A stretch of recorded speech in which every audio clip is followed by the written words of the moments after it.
मुजाहिरीन ने कहा कि डॉक्टर का काम इलाज करना है, जिंदगी मौत अल्लाह के हाथ में है। इससे पहले पुलिस ने वालिद की मुद्दत में सिविल हॉस्पिटल के एमएस समेत 7 डॉक्टर्स के खिलाफ गफलत, लापरवाही और मुजरिमाना कोताही के इल्जामात पर मुकदमा दर्ज किया था। मुकदमे में इल्जाम आयद किया कि 18 अक्टूबर को बेटे को अस्पताल लाए मगर बेड फराहम नहीं किया गया। अस्पताल अमले की गफलत की वजह से बेटा जान बहक हुआ।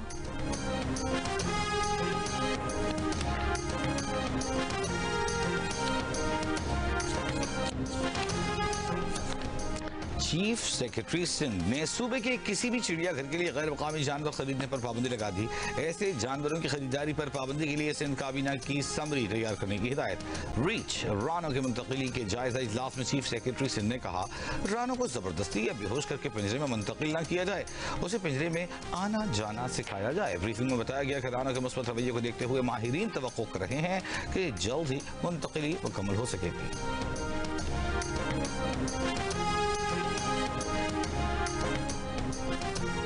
कोहलू के इलाके जानदान के पहाड़ पर जंगलात में गुज़श्ता रोज से लगी आग पर काबू पा लिया गया।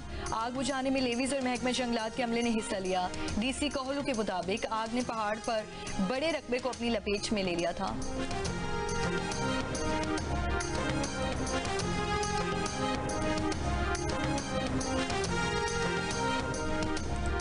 वज़ीर-ए-आला सिंध मुराद अली शाह की बीनाई से महरूम हाल ही में CSS पास करने वाली अरल हुसैन से मुलाकात।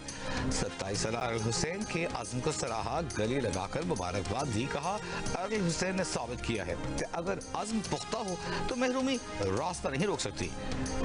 उन्होंने वज़ीर-ए-आला सिंध को पीपल्स बस सर्विस इस्तेमाल करने का बताया। कहा, ऐसा कोई सिस्टम बनाए जिससे बीनाई से महरूम अफराद को मालूम हो कि कौन सी बस आई है।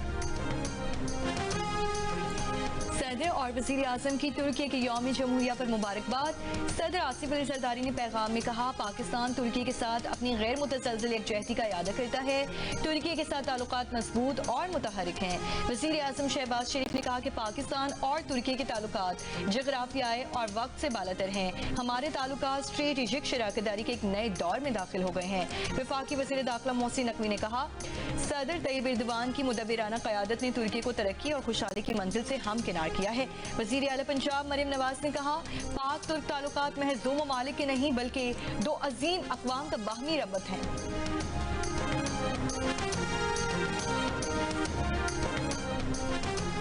समुद्री तूफान मेलिसा जमैका में तबाही मचाने के बाद क्यूबा के मशरक़ी साहिल से टकरा गया। तूफान की शिद्दत कम होकर कैटेगरी 3 में तब्दील। क्यूबा में तकरीबन 5 लाख अफराद महफूज मुकामात पर मुंतकिल। बहामास के जनूबी इलाकों से लोगों के इंखिला के अहकामात। जमैका में तूफान के बायस सेंट एलिजाबेथ का इलाका ज़ेर-ए-आब। 5 लाख से ज्यादा अफराद बिजली से महरूम। हैती और डोमिनिकन रिपब्लिक में तेज बारिशें। हादसात में 4 अफराद हलाक।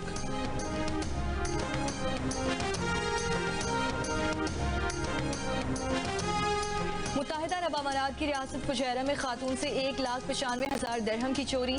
3 घंटे के अंदर दोनों चोर शारजा से गिरफ्तार। हुक्काम के मुताबिक खातून बैंक से रकम निकालकर गाड़ी में घर जा रही थी। चोरों ने खातून की गाड़ी का पीछा किया और करीब पहुंचकर एक मुलजिम ने खातून को कहा कि गाड़ी के टायर में खराबी है। खातून गाड़ी रोक कर टायर देखने निकली तो दूसरे चोर ने गाड़ी से रकम चुरा ली।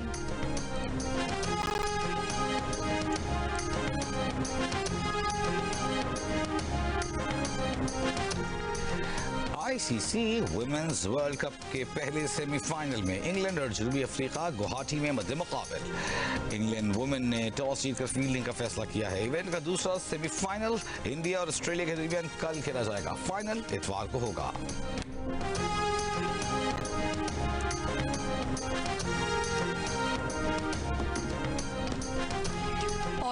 Olympic gold medallist javelin thrower Arshad Nadeem की ट्रेनिंग के लिए ग्राउंड में वापसी। पंजाब स्टेडियम में हल्की फुल्की ट्रेनिंग का आगाज किया। अर्शन नदीम का इस्लामिक सॉलिडरिटी गेम से कबल खुद को मुकम्मल फिट करने का टारगेट। कहा कि इंजरी पर बहुत काम किया है। वर्ल्ड एथलेटिक्स चैंपियनशिप में इंजरी के बावजूद 85 मीटर की थ्रो की। ये कोई छोटी थ्रो नहीं।